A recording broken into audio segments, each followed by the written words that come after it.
P Limited is contemplating to borrow an amount of rupees 50 crores for a period of 3 months in the coming 6 months time from now. तो एक company है P limited, ये company क्या चाहती है? ये company चाहती है ना कि मुझे 6 महीने बाद 50 करोड़ का मेरे को लोन मिल जाए। कितने करोड़ का? 50 करोड़ का लोन मिल जाए। और कितने महीने के लिए? सिर्फ 3 महीने के लिए मेरे को लोन मिल जाए। The current rate of interest is 8% per annum. और अभी का जो इंटरेस्ट रेट है ना वो कितना है? वो 8% पर एनम का है। जैसा कि मैं आपको ऑलरेडी पिछले के जो क्वेश्चन है उसमें बता चुका हूँ कि जो करंट इंटरेस्ट रेट है उससे हमें कोई भी मतलब नहीं होता है। क्यों? क्योंकि हम जो जो लोन है जो बोरो करेंगे ना वो हम 6 महीने बाद करेंगे। तो जो 6 महीने के बाद की जो इंटरेस्ट रेट होगी ना हमें सिर्फ उससे मतलब है, ठीक है। But it may go up in 6 months time. लेकिन ये जो 8% का जो इंटरेस्ट रेट है ना ये 6 महीने में क्या हो सकता है? बढ़ सकता है। The company wants to hedge in itself against the likely increase in interest rate. इसलिए जो कंपनी है वो अपने आप को क्या कराना चाहती है? हैज कराना चाहती है। The company's bankers quoted an FRA at 8.3% per annum. और इसके लिए क्या करेगी? ये FRA परचेज करेगी और FRA पे जो इसको जो रेट देना पड़ेगा वो कितने का देना पड़ेगा? सिर्फ 8.3% का देना पड़ेगा। अब देखो अभी की करंट जो इंटरेस्ट रेट है वो 8% की चल रही है। कंपनी को डर है कि ये बढ़ करके भाई 9-10 कितना भी हो सकता है ना। तो कंपनी क्या करेगी? अभी FRA एग्रीमेंट कर देगी 8.3% का। यानी कि जो 6 महीने बाद ये जो लोन लेगी ना ये 8.3% पर ले लेगी। इसके पास ये राइट आ जाएगा। Compute the effect of FRA। यानी अपने को क्या करना है? अपने को नेट सेटलमेंट अमाउंट निकालना है and the actual interest cost to the company. और क्या निकालना है? इफेक्टिव इंटरेस्ट रेट निकालना है अपने को।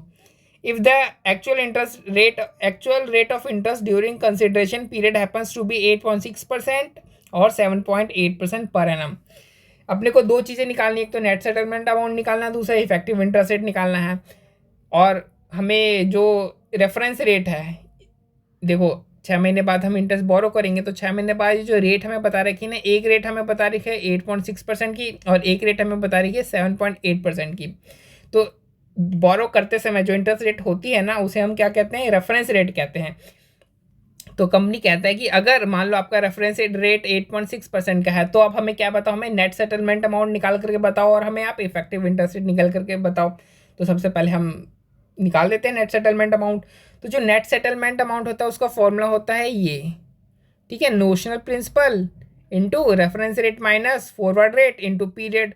ठीक है, ये नेट सेटलमेंट अमाउंट हो गया। लेकिन जो नेट सेटलमेंट अमाउंट होता है ना उसका हम क्या करते हैं? उसकी हम प्रेजेंट वैल्यू निकालते हैं। तो उसके लिए हम क्या करते हैं? प्रेजेंट वैल्यू निकालने के लिए हम जो प्रेजेंट वैल्यू जो होता है ना ये प्रेजेंट वैल्यू निकालने के लिए उसको हम क्या करते हैं? यहाँ पे डिस्काउंट कर देते हैं, ठीक है। और डिस्काउंटिंग रेट कौन सा होता है? जो इंटरेस्ट रेट चल रही होगी 6 महीने बाद वही तो उसी रेट पे तो हम डिस्काउंट करेंगे ना। तो इंटरेस्ट रेट कौन सी चल रही होती है? रेफरेंस रेट वाली जो है वही चल रही होती है 6 महीने बाद। यानी जब कंपनी एक्चुअल में बोरो करने के लिए जाएगी तब रेफरेंस रेट ही तो मार्केट में चल रही होगी ना। और यहाँ पे हमें रेफरेंस रेट क्या देखा है? 8.6% का। यानी जो डिस्काउंटिंग रेट हमारा होता है वो हमारा रेफरेंस रेट ही होता है, ठीक है। तो हम निकाल देते हैं। तो रेफरेंस रेट हमारा क्या है? हमारे यहाँ पे 8.6% का। और जो हमने जो फॉरवर्ड जो रेट है हमारा, जो हमने FRA का रखा है एग्रीमेंट में, उसमें रेट क्या है? 8.3% का। तो ये हमारा देखो 8.3% का आ गया into notional principal into time period. अब हमने इसको डिस्काउंट कर दिया तो हमारा आंसर क्या आ गया? हमारा 367,107 आ गया। यानी जो P लिमिटेड है उसको गेन हुआ। अगर ये अमाउंट पॉजिटिव में आ रहा है इसका मतलब ये हुआ कि जो P लिमिटेड है उसको गेन हुआ है। गेन कितने का हुआ? 3,67,107 का इसको गेन हुआ है। तो हमने नेट सेटलमेंट अमाउंट निकाल लिया। नेट सेटलमेंट अमाउंट में हमें गेन आ रहा है। तो अब हम इफेक्टिव इंटरेस्ट रेट देख लेते हैं। तो इफेक्टिव इंटरेस्ट रेट देखते हैं तो कि इसने जो लोन लेना था वो कितने का लेना था? 50 करोड़ का लेना था, 3 महीने के लिए लेना था। और जो रेफरेंस रेट जो मार्केट रेट उस समय चल रही थी जब इसने लोन लेना था वो कितने चल रही थी? 8.6% का।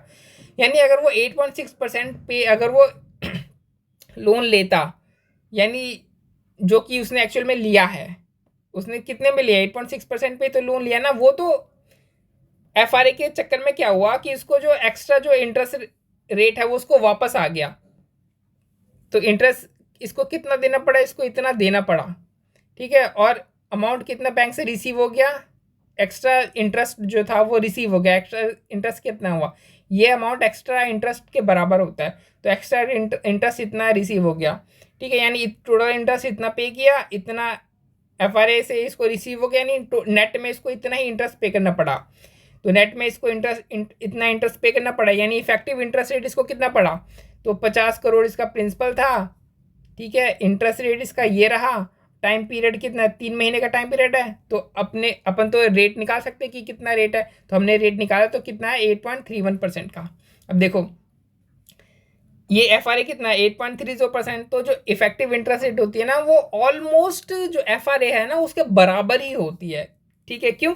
क्योंकि देखो 8.6% पे क्या करोगे आप, लोन लोगे, 8.6% पे लोन लोगे, और जो आपने FRA कितने में कर रखा, आपने 8.3% पे FRA कर रखा है, यानी ये जो 0.30% का, ये देखो ये जो 0.30% का यहाँ पे जो इंटरेस्ट रेट है वो तो आपको वापस मिल जाएगा ना, FRA वो तो वापस कर देगी, है ना।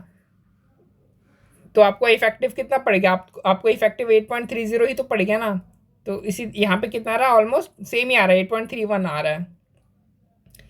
अब सेकंड केस में देखते हैं कि अगर उस समय अगर हमारा रेफरेंस रेट 7.8% का होता है तो हमें क्या करना है, हमें रेफरेंस रेट और डिस्काउंटिंग रेट हमें क्या करना है 7.8% लेना है हमें।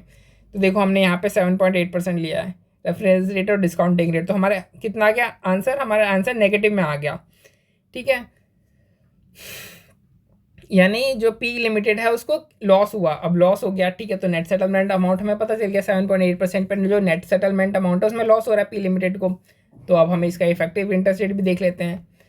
तो इफेक्टिव इंटरेस्ट रेट आप देखोगे तो 7.8% के हिसाब से इसने क्या किया, इंटरेस्ट पे किया बैंक से लोन लेकर के, और FRA के अकॉर्डिंग इसको इतना और पे करना पड़ेगा इंटरेस्ट, यानी नेट में इसको टोटल इंटरेस्ट इतना पे करना पड़ेगा, यानी 50 करोड़ के ऊपर इसने कितना इतना का इंटरेस्ट पे किया, और टाइम पीरियड कितना हमारा 3 मंथ का टाइम पीरियड। तो जब आप इसको सॉल्व करोगे तो आपका जो इफेक्टिव इंटरेस्ट रेट आएगा वो कितना आएगा 8.29%।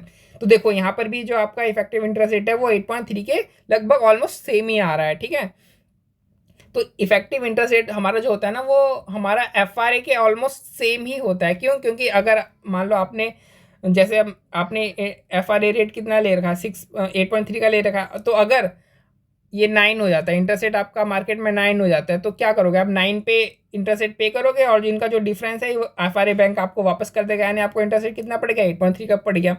और अगर मान लो आपका इंटरेस्ट रेट 7% का हो जाता है, तो 7% का हो 8% मान लेते हैं यहाँ पे, तो इंटरेस्ट रेट अगर आपका मार्केट में 8% पे हो जाते तो आप लोन कितने पे लोगे, आप लोन 8% पे लोगे, और जो डिफरेंस है वो FRA को पे कर दोगे, यानी इफेक्टिव रेट फिर भी आपका कितना पड़ेगा 8.3 का ही तो पड़ेगा ना।